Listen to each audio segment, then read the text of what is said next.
All right, my name is Shawn Tihen. I'm with First Horizon Mortgage, so I'm a traditional lender. Is that thing on? Or? Yeah, now it's on. All right, Yeah. good. Okay. So projects I'm working on, negotiating 3-4 family flats as we speak, trying to get that closed. And then I've got an Airbnb in Florida, and I'm trying to figure out how to get a website because we're kind of managing it ourselves to try to get our revenue up there. It's done well, but just trying to take it to the next level and run it like a business. So that's fun. Yeah. Okay, cool. Does anyone have a topic that they'd like to talk about, or a question they want to ask Shawn first, as far as like how to prepare for financing, or maybe you have multiple properties and the best way to like add after your 5th property or 6th property, or? Yeah, and I'll just add that, look, I know about hard money, so there's not much I don't know about the lending side of it, and if I don't know, Or even I'm gonna tell you. raising capital too. Yeah, absolutely. So, just really whatever, biggest thing I'm just trying, I'll just start it off. I mean, the biggest thing I'm just trying to tell people, especially whether you're just getting started or if you have a bunch, I mean, look, lending guidelines are always changing, okay? And they're getting tighter. I mean, banks, I work for a bank, so we do portfolio financing, and I was just telling Chris, I mean, we shut it down because we got too many loans on the books, and I mean, all my banking partners are the same way. They've got just, their balance sheet has too much on there, they don't want anything to do with it.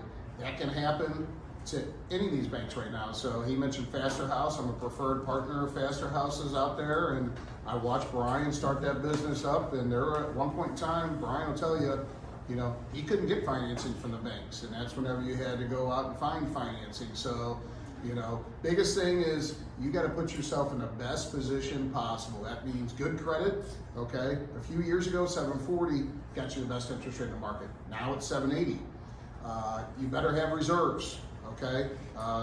Lenders, I don't care whether you're getting it directly from a bank, a commercial loan, a hard money loan, or if you're getting a Fannie Mae loan, you got properties, they want 6 months PITI on all your on all your properties, okay? So you got 4 properties, take your payments, multiply times 6, that's what they want to see in the bank. And then debt to income ratio, okay? So, again, hard money loan, commercial loan, they're not really that hard, okay? If you got good assets, you got collateral, you got good credit, and you got a good relationship with that person, you can get a loan. You go to someone like me for, getting doing a Berra, and refinancing, and you're a real estate agent with multiple properties, man, we are gonna put you through the ringer. I mean, we have to document every single thing, HOA dues on every property.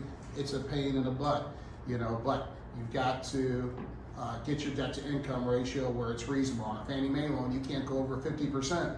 Well, the good old Biden administration, a few months ago, I'm sure, especially the agents have heard about it, they were pushing that, anything over 45, people with good credit and over 45 are gonna pay more. People with lower credit and higher debt to income ratio are gonna pay less, just trying to even the playing field. There's rumors that they wanted to get it down to 40%. So I'm just trying to educate anybody that you have reserves, good credit, and keep your debt to income ratio, and you will always be able to get financing. So what if someone has like a W-2 job and they're making a decent amount of money, but their debt to income, is there like a DSCR loan?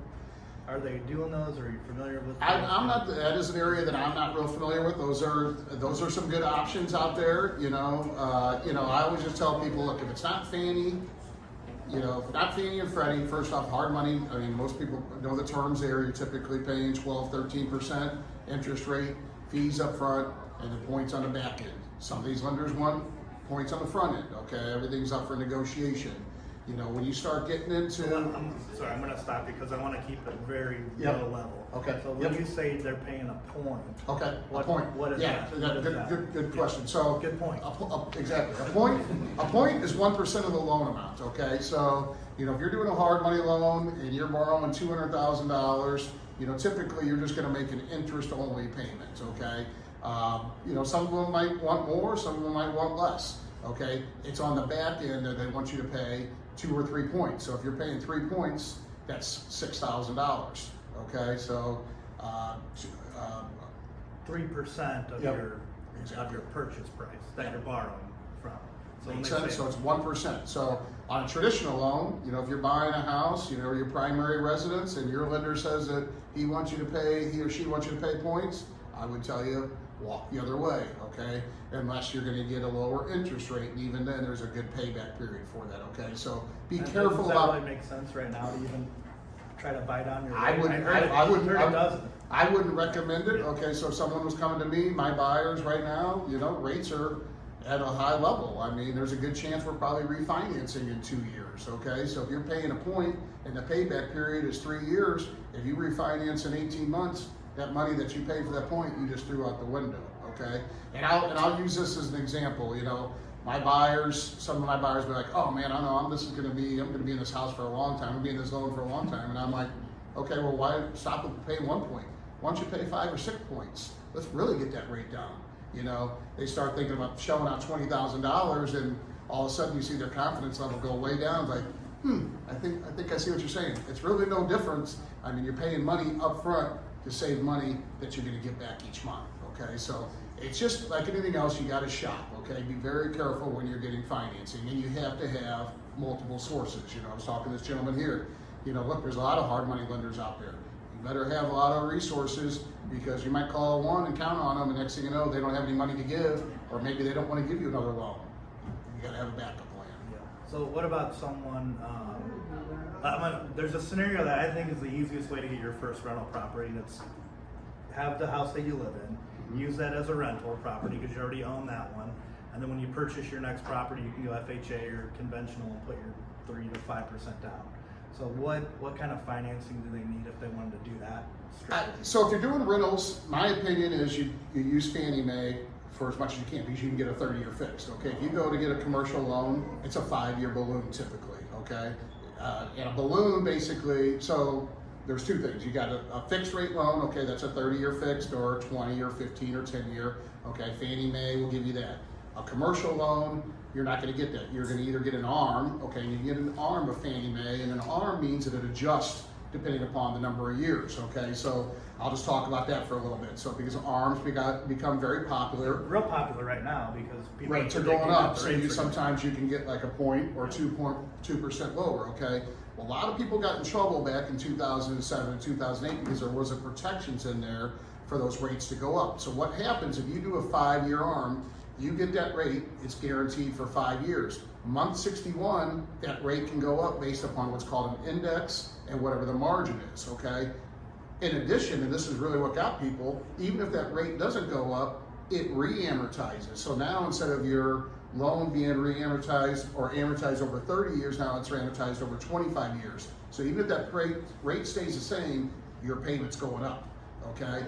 So if you do take out an ARM, I don't have a problem with ARMs, you just have to know how to manage it. You have to understand the process. You better be prepared for that payment to go up, or take advantage of it and make extra payments when your rate's low. So, I mean, a lot of people like real estate agents and self-employed people that maybe get a check 1 month and they don't get a check for a couple months. Well, they love interest only or that lower payment, but when they get that check, you gotta pay down that principal. And Okay. you know, the thing to remember too is if you are self-employed, like in 5, let's just go back to 2020 when realtors were selling a ton of real estate and making a ton of money. Most realtors' income has gone down, right? So think if that your 5-year ARM hit this year and sales are down 18 to 20% and your income's lower, you might not qualify to refinance. That's exactly right. So there's another thing that you want to be careful with, like if you have your own contracting company. What does the economy? This is why it's so important to really look at the economy and know what's going on. Not that you're necessarily going to be able to predict it, but be aware of what's going on. Be aware of what you think is going to happen in 5 years or so. Yeah, because you could very well get stuck with, you know, when rates were 3%, everyone knew they weren't going to last that long. Yep. So, you know, rentals that were working at 3%. A lot of those portfolio loans that he was talking about that renewed 5 years, we're going to start seeing those renewing this year, next year, and people are losing their properties or they're not cash flowing anymore, so they're having to sell them. You know, luckily the good thing is I think they have equity. So I don't know what your take on foreclosure is, but when people bring up foreclosures, I think we're fine just because people have so much equity. Right. Maybe they can't make the payment, but they can at least sell their property. Even if someone bought a home in 2021 and never made a payment, they still have some equity in their house, so they're able to sell it. Which is why you guys require is it 25% down now? It just depends. It used to be less. It Now just depends. Yeah. It's going up. For what? For just like a investment property. Oh, investment property, yeah. I mean, so Lenders technically, want more money. you know, so FHA only requires 3.5% down on a duplex, okay, if you're living in one side. But otherwise, 20% down, but I recommend 25% all of my clients because you just get killed on the points. I mean, you can't buy an investment property through Fannie Mae. Fannie Mae just does not like investors or second homes right now. You're gonna pay the same thing on a second home as you are an investment property versus 3 years ago, you get the same rate on a second home as a primary residence and putting 10% down. And the reason of that is, are you going to pay your mortgage or are you going to pay your rental property's mortgage? Right. You're going to pay you're not going to lose your home. Who cares if you lose a rental property? So, And he brought up a good point about the tax returns, you know, especially, you know, again, most of these investors, you know, write a lot of stuff off, as you should. Who wants to pay taxes, you know? So you're writing stuff off, you know, but you got to look at what your taxable income is because you can't go, you know, to Uncle Sam and say, okay, well, I only made this much, so now I'm going to pay this much in taxes, and then turn around and come back to me on the lending side and say, well, I really made this much, so give me a loan. It doesn't work that way. What you told Uncle Sam is what I'm going to use over here. So you got to be prepared for that. A lot of times we'll look at tax returns ahead of time for people before they actually file them. Because if you don't plan accordingly, and I'm dealing with some people that are trying to get out of their hard money loans right now, and I'm not sure they're going to be able to. So if I can't give them a loan, they better have another exit strategy, either selling it or finding some other way to finance it. And there's a lot of people that are going to be in a bad spot on that. Yeah. And you make a good point too. If you're another thing that I learned being self-employed, if you plan on or if you intend on buying a lot of properties next year, think about that when you're doing your taxes, because I know for me sometimes it's better to actually pay more in taxes, so I can come to Shawn and say, here, this is what I made. Right. You know, I'm not keeping it low because I know it's going to be a ramp up year for me. If it's a year that I know I'm going to sell a bunch of rentals, I might have my tax statements a little bit low, but I know that I'm going to make it up in cash, you know, in my cash. So working really close with your accountant goes a long way. Really important to have a good and your lender, and just telling Yeah. them, hey, next year I plan on what do you need to see? Absolutely. Because you need to really know that. You do. And you've got, so if you have rentals, you can add, there's things that you can add back, like depreciation. You Okay, can't so do those are. stated income, right? You can't just No, say, no, just, yeah. I used to be able to do stated income. Telly knows. Yeah. You just say like, yeah, I make $1 million a year. They're like, all right. Yeah, give you a loan. Give you a loan. It was sad. Off of it. It was sad. I didn't do any of them for the record, but it was crazy times. But no, it's I mean, you know, I'm talking to my tax, you know, and don't wait until November or December to talk to your tax advisor. That's too late. You don't have time to plan. But you know, I'm talking to my tax advisor as we speak. It's like, hey, here's what I think I'm going to make. Here's what I brought in rental revenue. You know, I haven't bought a property this year, but I've got this one business where cash is coming in pretty good that I'm not paying taxes on. Well, I don't want to give it to Uncle Sam, so what do? You know, so I might do a SEP IRA. I might buy a property. I might put some windows and doors in my Airbnb. I was going to add, yeah, if you had a really great year, if you're wholesaling a bunch of houses, you're going to be taxed at such a high rate. Or if you're doing flips, you're taxed at such a high rate. Go put money in your rentals. Yep. I mean, Yeah. It's a vicious cycle, you know, but it's a good thing. It's going to get you where you want to go. It's going to force you to buy properties and add value to existing properties, which is ultimately going to help you in the long run. I mean, basically, you're delaying the inevitable. I mean, at some point, you will have to pay the reaper, you know, but that's the whole goal of pushing that off and doing things like 1031 exchanges. So, but back to, so one thing I mentioned was balloons. Okay, I didn't want to add on that. So a balloon is different than an arm. When a balloon, if you do a 5-year balloon, at the end of 5 years, that's it. Your loan's over.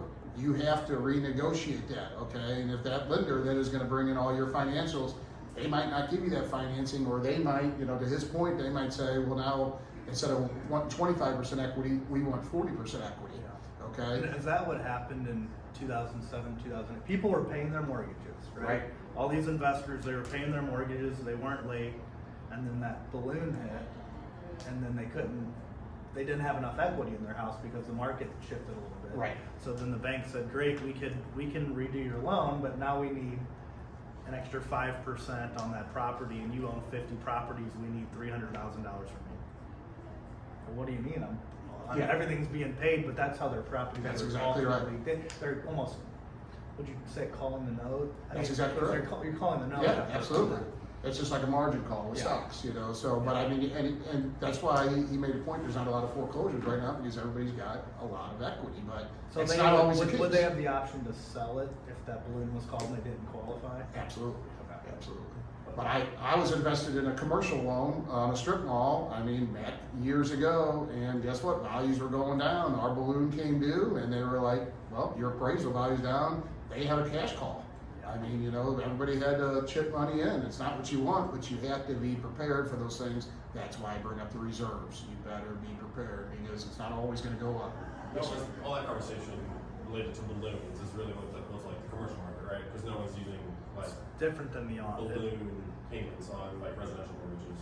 Well, I mean, but you can Well, get a commercial. I mean, a lot of people do get commercial financing. Okay, so that was, and I, you know, again, I kind of get on track here, and I talked about utilizing Fannie Mae to its fullest. Okay, in my opinion, Fannie Mae will allow you to finance up to 10 properties. Okay, so if you're buying rentals, you want to use Fannie Mae. Which for most people, For the, at 3 to 5% down? they'll let you Now, go to 10.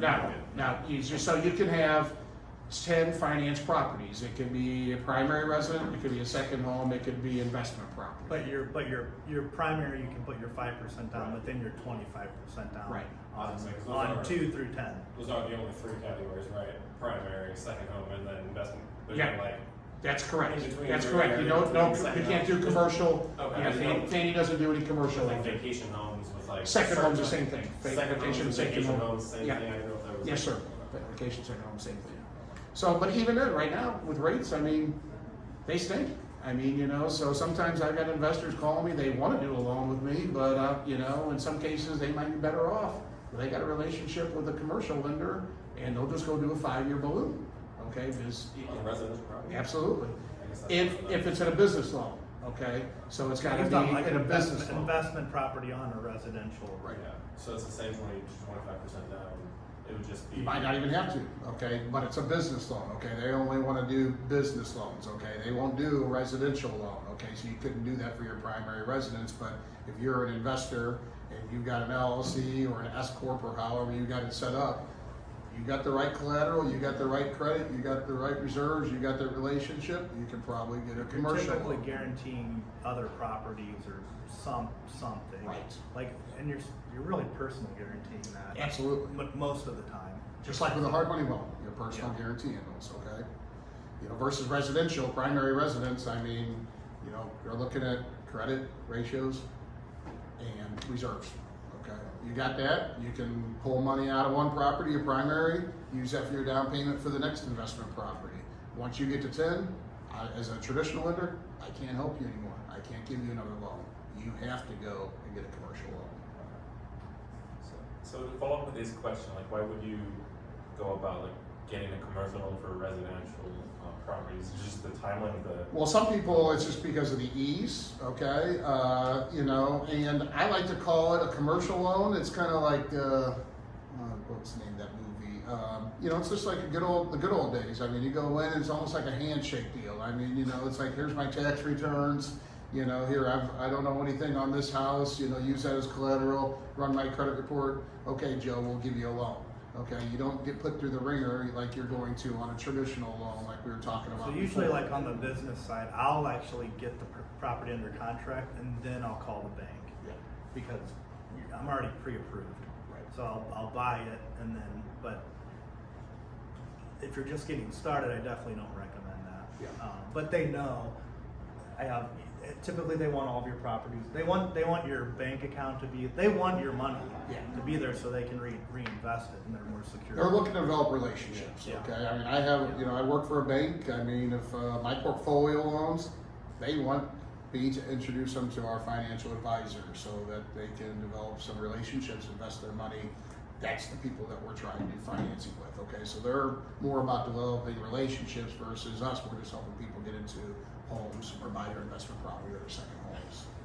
And then to buy a residential investment property using like a commercial loan product, what would be like the rate and terms or something like that? On Like, the- I know you mentioned the 5-year balloon payment. Yeah, so on a residential, it's a 30-year fixed. I mean, that's the thing. So that's So a you'd be beauty. comparable to like today's like Fannie Mae or Fannie Mae, that's a beautiful thing. If you're gonna have a long-term rental, you're gonna keep it a long time, a 30-year fix is the way to go.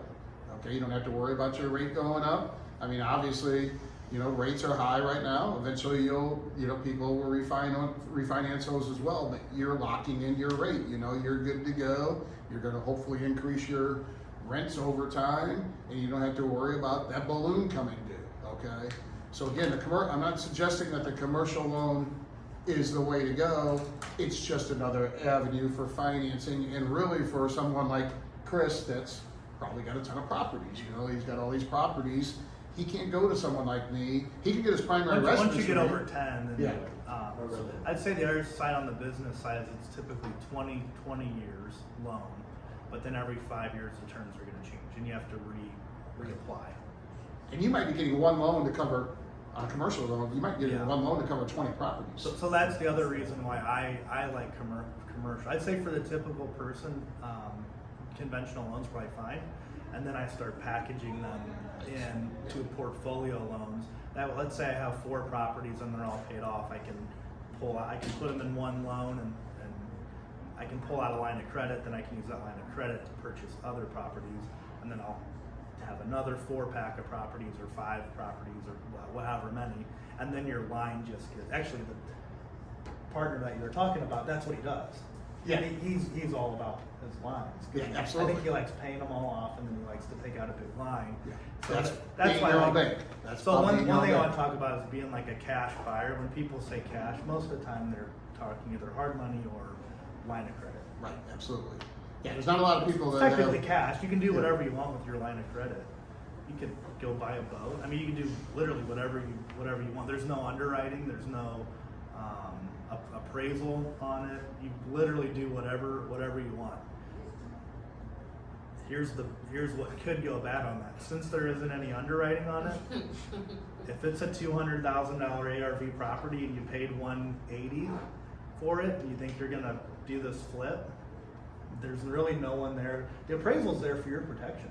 That's I think right. even on flips, and even if you do private money or hard money, that Mhm. appraisal does protect the buyer. You know, so that's where it gets a little dangerous with the line of credit. So, yeah.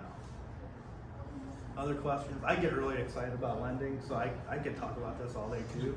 I think this It's is boring how, stuff, this is how but we it's make good. our money. It's good when you talk about what we're talking about, being your own bank and learning how to leverage. I mean, and that's why I just reiterate having that financial plan. You know, the more you look at your finances, the better financial decisions you'll make.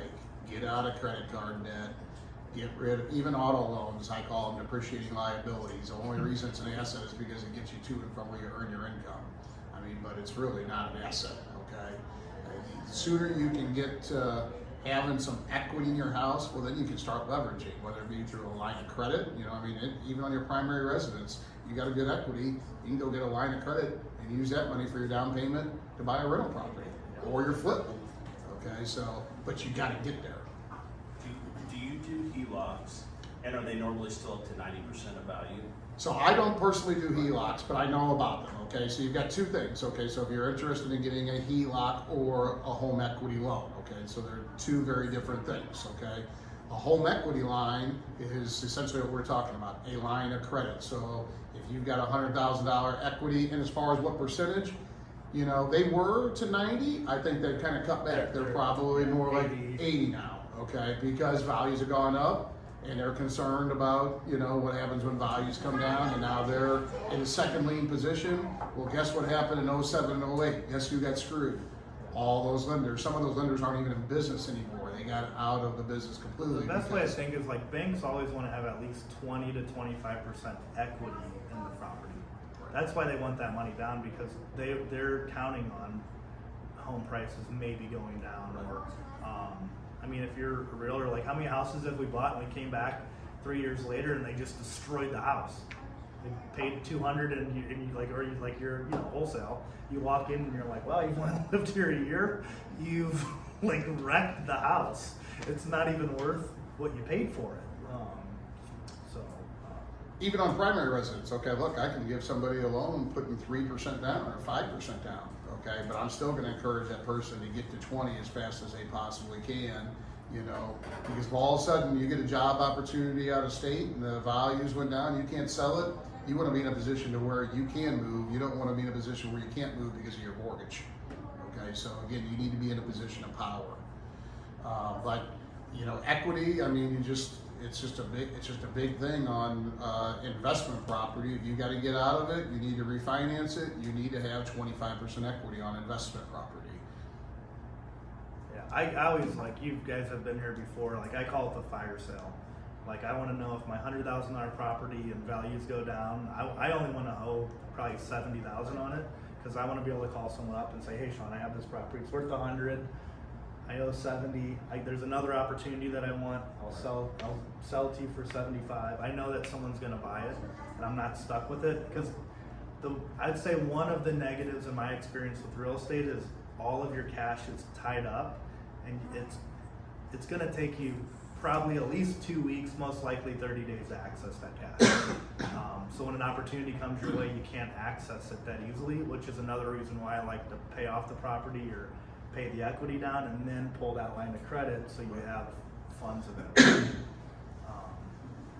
Now there's two different types. Yeah, I was going to go back to your question. So home equity lines, and you can only get them on your primary residence, okay? So you can't get them on investment property unless you're going the commercial route, okay?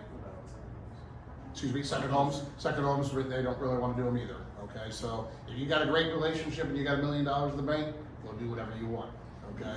But otherwise, you're gonna get a home equity line or loan on your primary residence. So a home equity line is basically like a big credit card, okay? So, you know, I have a borrower that came in today. They're a retired couple.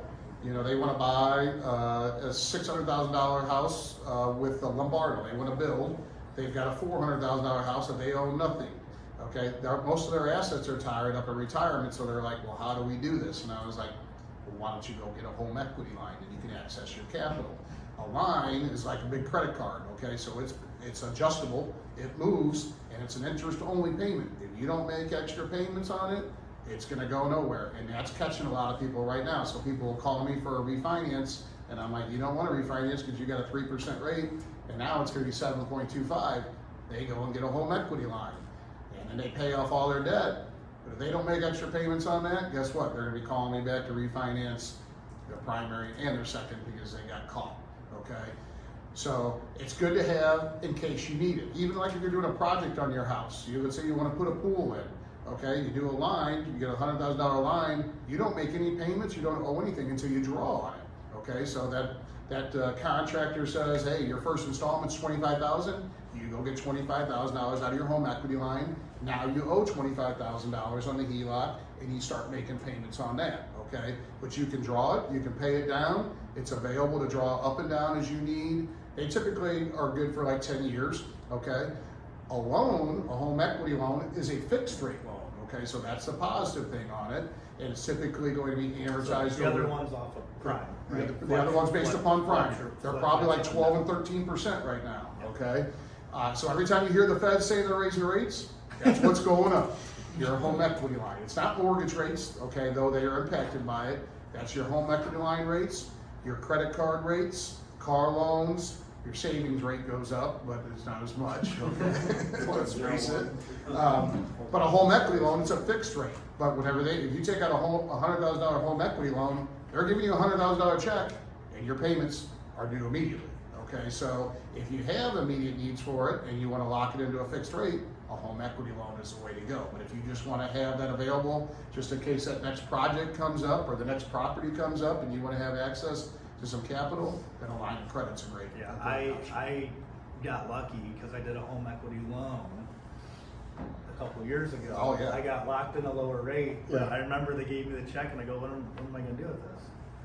I don't need it. Yep. You know, but I'm in a much lower rate. Yeah. I'm sure you put that money to good use. Yeah, and I did buy something else. But yeah, I think another thing on that too is just think, if you had a $200,000 home and you owed $100,000 in it, would you keep $80,000 in the bank? Like how much money in your checking account is $50,000 making, or $20,000 or $40,000? So one of my favorite things that a friend of mine a long time ago taught me was return on equity. What can that $20,000 or $30,000 be doing for you? And I get into it with people all the time because they're so proud that they paid off their house. Right. And I say, that's awesome. You have a $400,000 house that's paid off, but you're losing so much money. Imagine what you could do with a $300,000 line of credit. What you could go, even if it's not real estate, if you went and invested in something else, even at an 8% rate. I mean, there's a lot of different things out there that you can get 12 or 14% on. So, and maybe you have a little bit of a payment on that. Let's say you're, $100,000 loan, your home equity, let's say it's $1,100 a month, but you bought a rental property with that money and it's making $1,500 a month. That $400 difference, that's your return on equity. That's $400 a month that you're making now that you weren't making before. So, especially if it helps real you buy that estate is- property, and now then you're you bought the then you're property. depreciating And it, yeah. helping you tax wise. Yeah. Your interest is tax deductible on the HELOC that you're paying.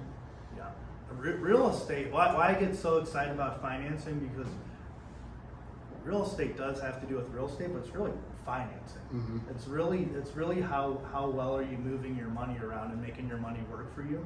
I mean, I don't think I would be where I'm at today if it wasn't for really studying financing and knowing what's out there. Because there's a lot of products that are out there, but you have to know how to use them, and you have to know the right person that has access to it. Absolutely.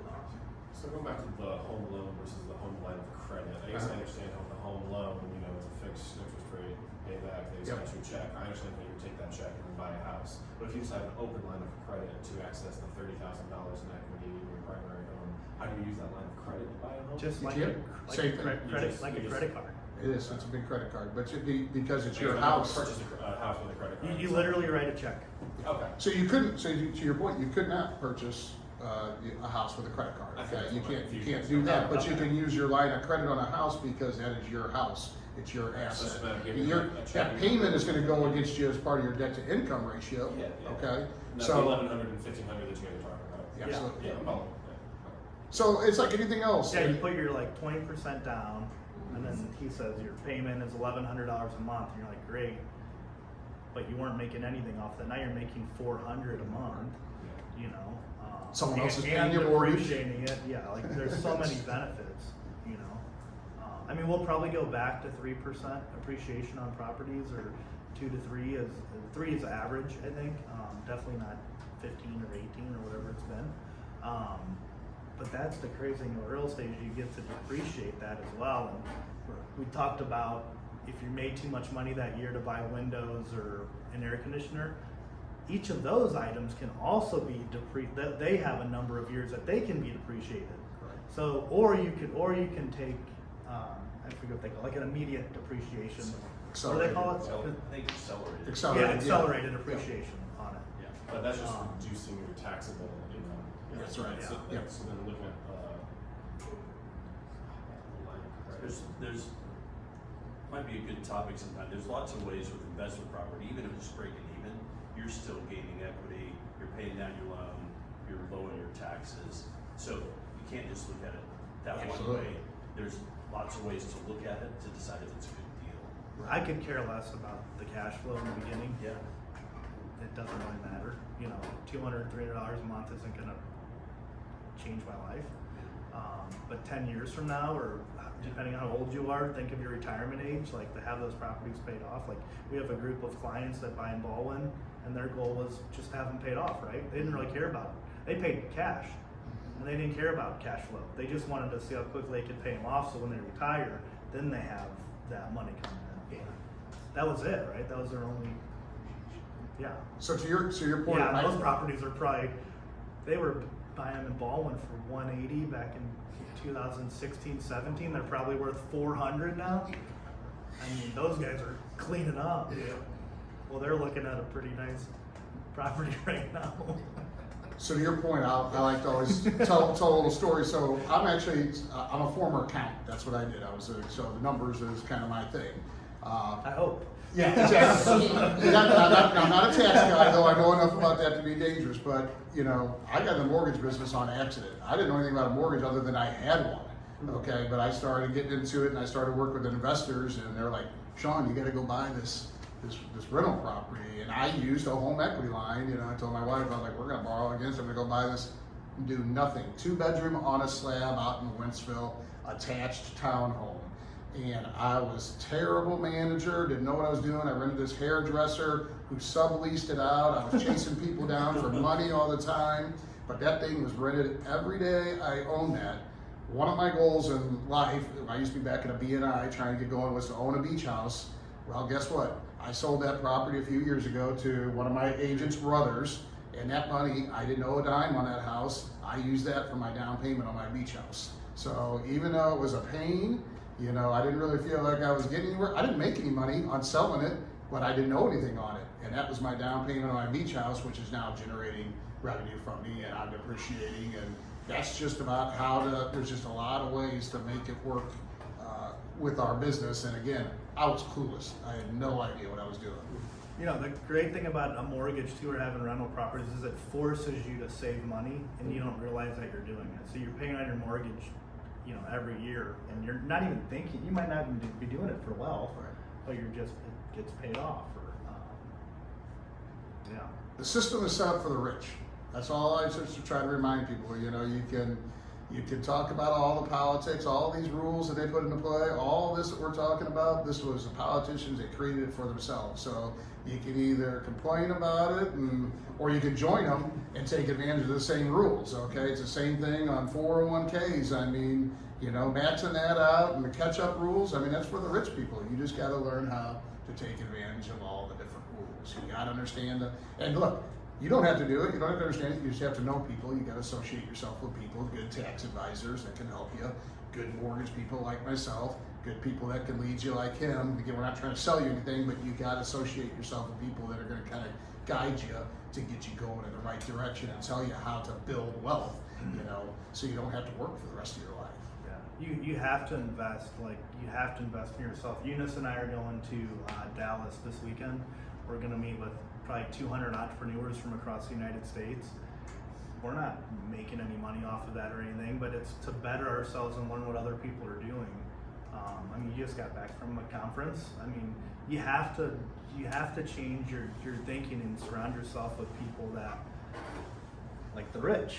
I mean, your goal should always be like, how much is this person making me? As shallow as it may sound, but is this person making me enough money that they deserve to be in my business life?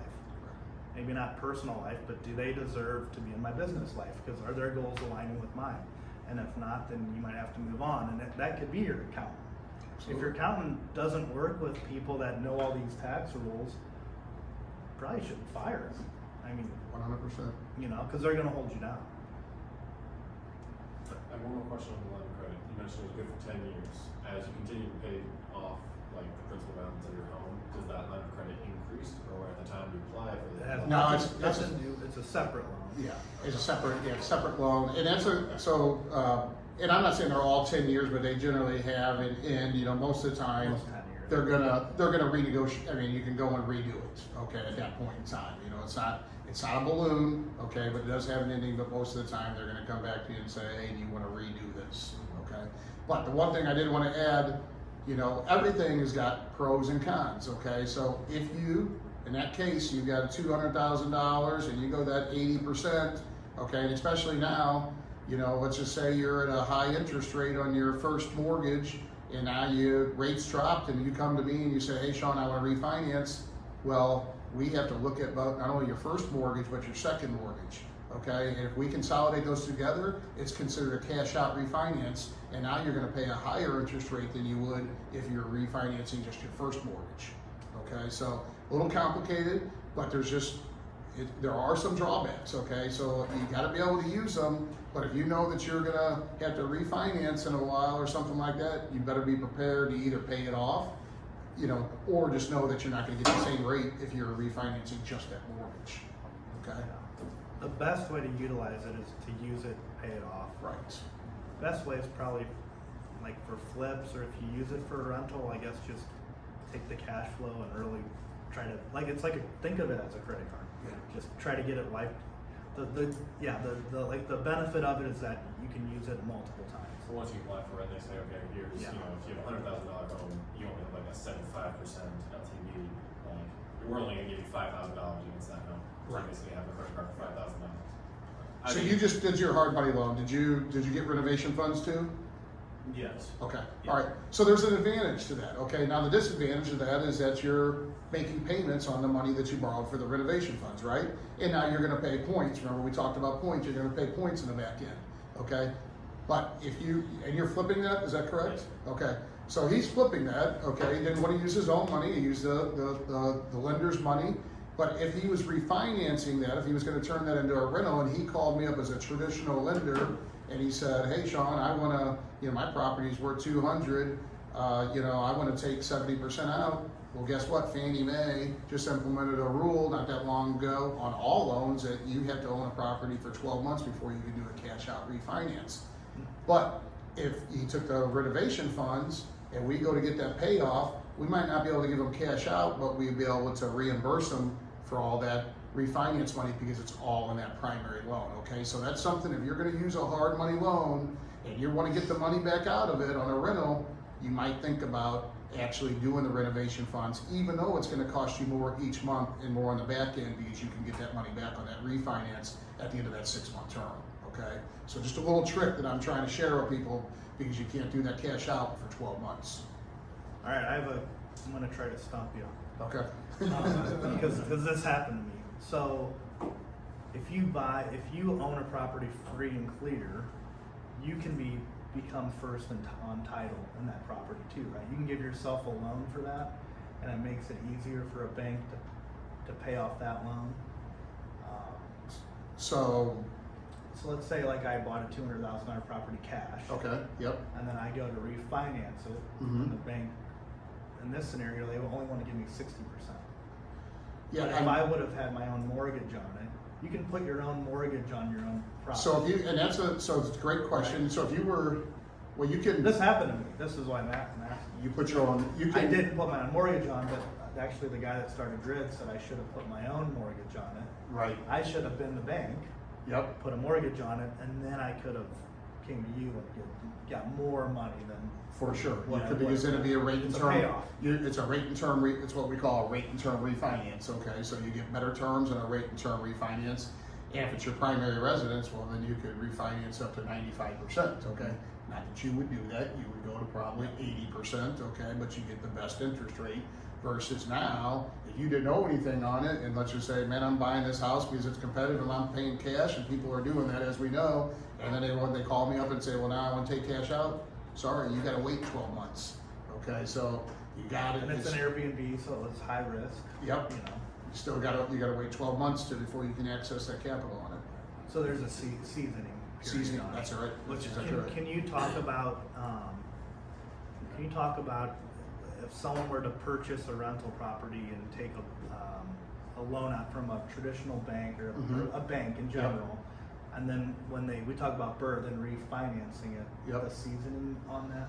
They're really, They if it's a refinance, again, if it's just a straight rate and term, there really isn't any seasoning requirements. But if you're doing a cash out, then again, we're back to that 12 months, okay? So it's all about and you can roll in closing costs, you can roll in escrows, you can get a little bit of money back, okay? We can do some things to make it work, but, you know, generally investors are trying to, you know, they've added value, they want to get as much out of it as you can, and unfortunately on the Berra bad news, it says you gotta wait, you know, so you just have to plan accordingly.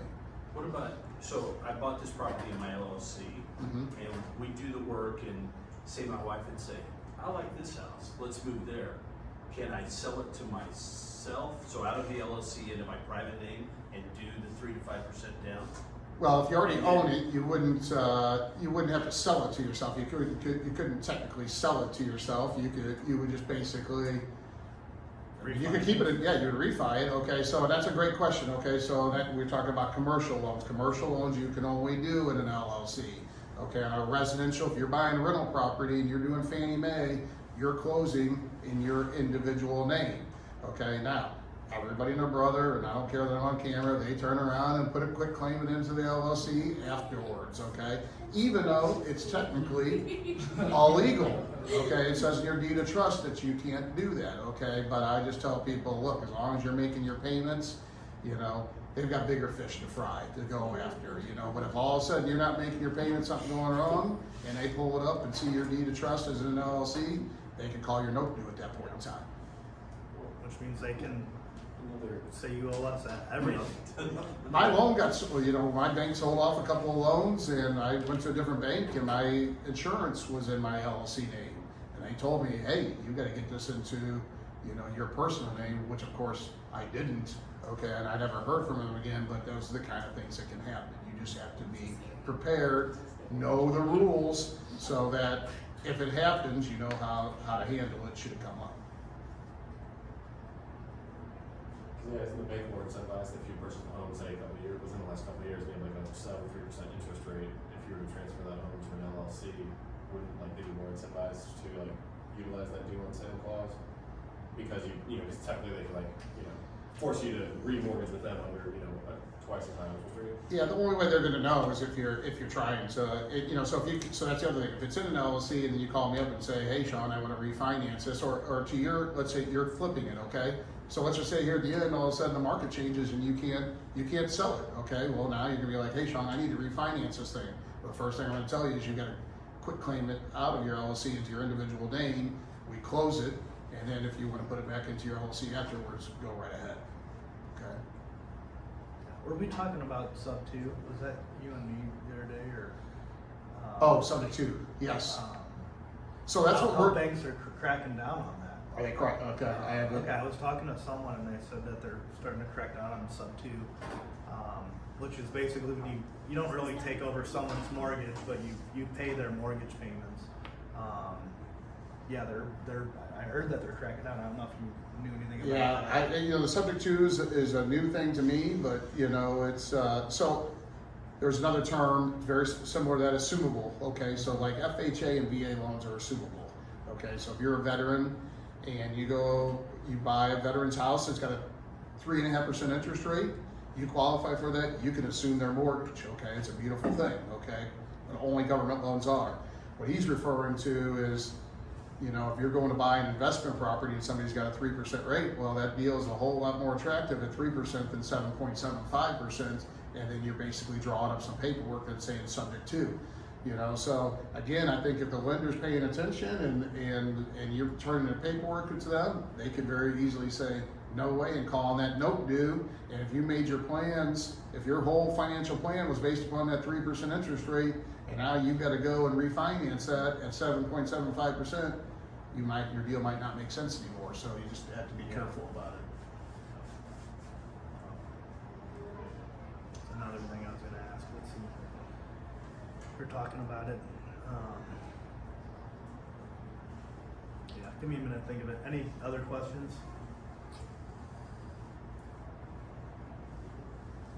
Anyone confused? Yeah. I love there's so much in the financing. This is fun for me too. I mean, I after other stuff, turning in your pay stubs and W-2s, that's boring. You know, I've talked to investors all day long. You know, and I learn from them too. So that's a beautiful thing. I mean, investors love to share. You know. How do you ever do, or how familiar are you with just creative finance in general? With what, say it again? Like creative finance, where like someone owns someone owns like the property free and clear, and then they become the bank. Yeah. Like they seller finance. Yeah. That might be an area more for you. I don't, you know, I personally haven't done that. You know, I mean, hey, if you find the right person and they're willing to do it, just same thing on the hard money. You know, if you can find a private investor, you know, they might be happy just getting the 12%. You might not have to pay the points. You just got to find them, you know, so,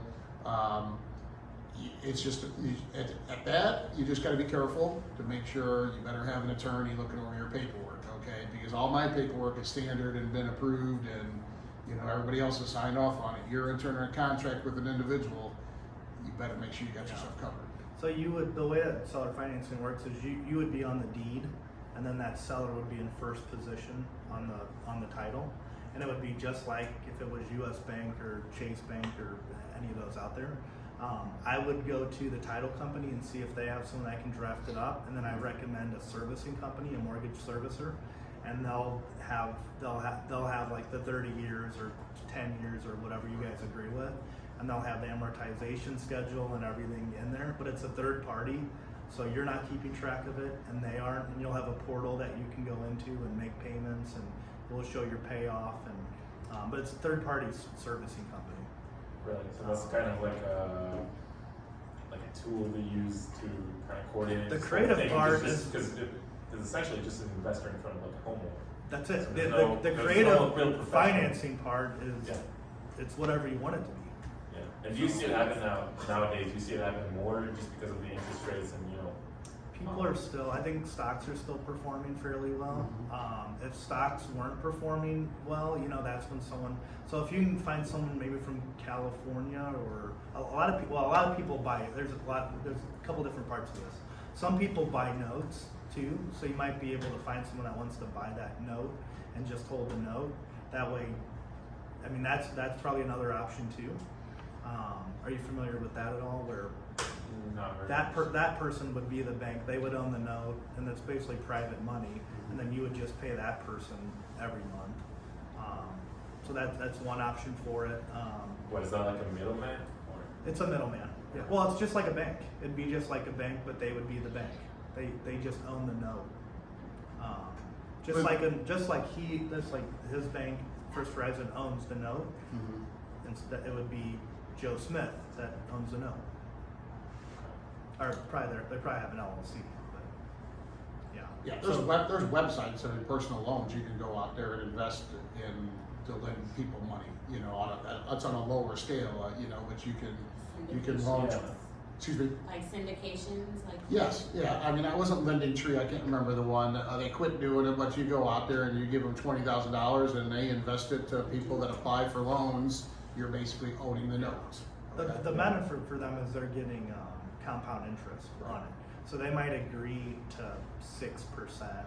So it has to be a win-win for both. So you might get 6% when the rate's 7.5 right now, but they're really making a pretty decent spread, you know, on their money. On your money, not theirs. And they have the option of selling that too. Who's they? Is that the note holder? The note holder, yeah. Okay. Yeah. And are you still talking about seller finance deal where you're Yeah. like dealing with just a homeowner? Yeah, the homeowner. And that they're the middleman? The challenge that you'll run into with seller finance is they won't understand it. Mhm. Right, So, yeah. Or they might want the money, you know. Yeah, no, I very, since I'm talking to Yeah. just homeowners all the time, I'm like, I very rarely pitch it. Yeah. it. Yeah. I would So say I told them up front, hey, we're probably not gonna do this, and just that, but sometimes they're actually open to hearing about it. I mean, if It's they're very hard open to get something. the cash flow, it's basically just like, hey, Yeah. there's cash flow. It's like you're being a landlord without having to do with any of the maintenance. Yeah, that's like the ideal Yeah. prospect for that is someone that, I mean, that's what I learned, that Yeah. someone who's a landlord, they're tired of being a landlord, but they still want to get like, they don't want to go through a realtor or whatever. They're really not really that interested in selling, but they, if they could get like 300,000, maybe even plus interest for their house instead of 200 from a flipper or a wholesaler. And they still get that monthly payment without doing anything. That's the ideal. Yeah. Yeah, that's the benefit. That's at least You what I can heard. pay more for it. Yeah, Yeah. exactly. Yeah. Yeah. So, I mean, you did a seller finance last year, didn't you? Sub two. Yeah. A lot of family transactions, if a parent is selling their house to their kid, they'll just basically provide the financing, Yeah. seller financing. You want someone that's going to track it though, because Yeah. my main concern is always, let's say the payment's $1,000 a month. What if you put down $2,000? What if you want to pay it off early? Who's keeping track of that, and who's adjusting the amortization schedule? Is it reporting to the credit? Because bureaus? I don't know how to do that. I mean, maybe you know Me how. neither. I mean, but the third party servicing company will know exactly how to do that and adjust it. And then just like you have your loan, you're gonna have an escrow account set up for your property tax insurance. Yeah. You know, all that will be, well, I take that back. I guess so another thing on commercial loans is I'm typically paying my own property tax and insurance. Those aren't wrapped in the loan. So I don't know if they will pay I don't it think or so. not. No. Yeah, even our private money, No, yeah. yeah. So, well, And tap into your title company partners, just because a lot of times yeah, their attorneys will have drafted a seller financing, They have some all sort of that language stuff. contracts. Yeah, that's, And sometimes they're a lot different. I like seeing how different attorneys word it. yeah. I've actually never done this, so I don't know how difficult Yeah. that is. Start with a title drafting company is. just to. Just remember, you don't have to know how to do it, you just have to know someone. Yeah, no, that's right. So, Yeah. yeah, title companies I think they're underutilized. Great legal resource Yeah. for a lot less money. So if A lot less you're money. doing business with them, they're happy to help you.